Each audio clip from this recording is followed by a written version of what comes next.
Leaving a tree in burlap and wire basket can compromise it long term. This blue spruce is sold bolt and burlapped. The soilless packaging are wrapped and reinforced to hold everything together, ready for sale and transport. Let's remove both completely before planting. But first, I place the tree in the planting hole while it's still wrapped to ensure the correct planting depth. This allows me to adjust and reposition it carefully without damaging the roots. Once the tree is positioned, it's time to remove the wrapping. If left in place, these materials can restrict root expansion, limit anchoring, and interfere with the tree's long-term structural stability.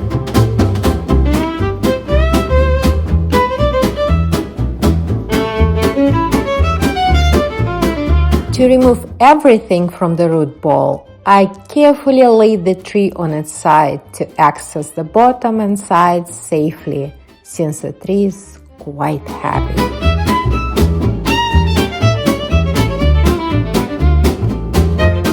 Now the root ball is freed up and tree is ready for planting. Planting depth is one of the most important parts of the process. The hole should not be deeper than root ball itself, and ideally 2 to 3 times wider. A common mistake is setting trees too deep.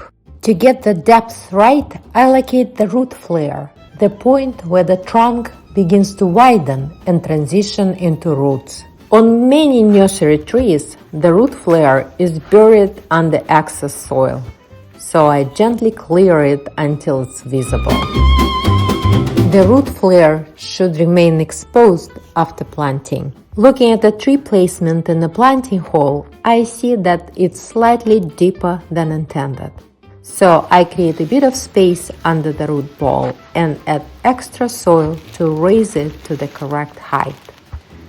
That allows me to adjust the tree gently without disturbing the root ball. Small adjustments like this are normal and help ensure proper planting depth.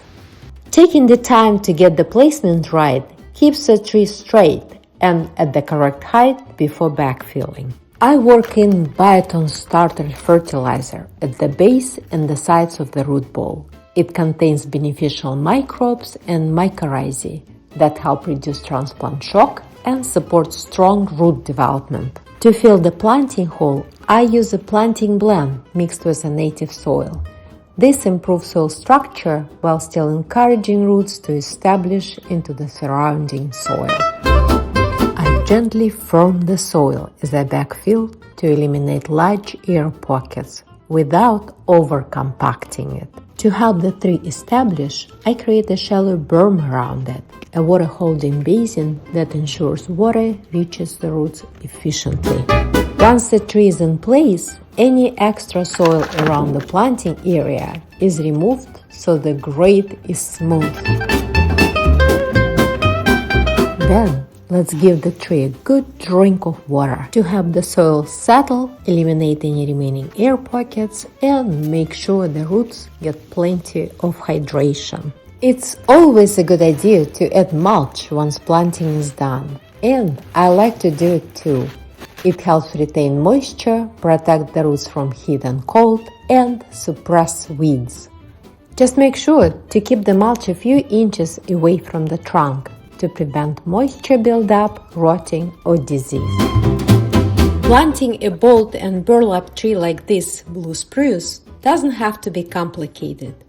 Take the time to remove the burlap and wire basket, set the correct depth with the root flare exposed, backfill properly, and add mulch and water carefully. These steps give your tree the best chance to thrive for years to come.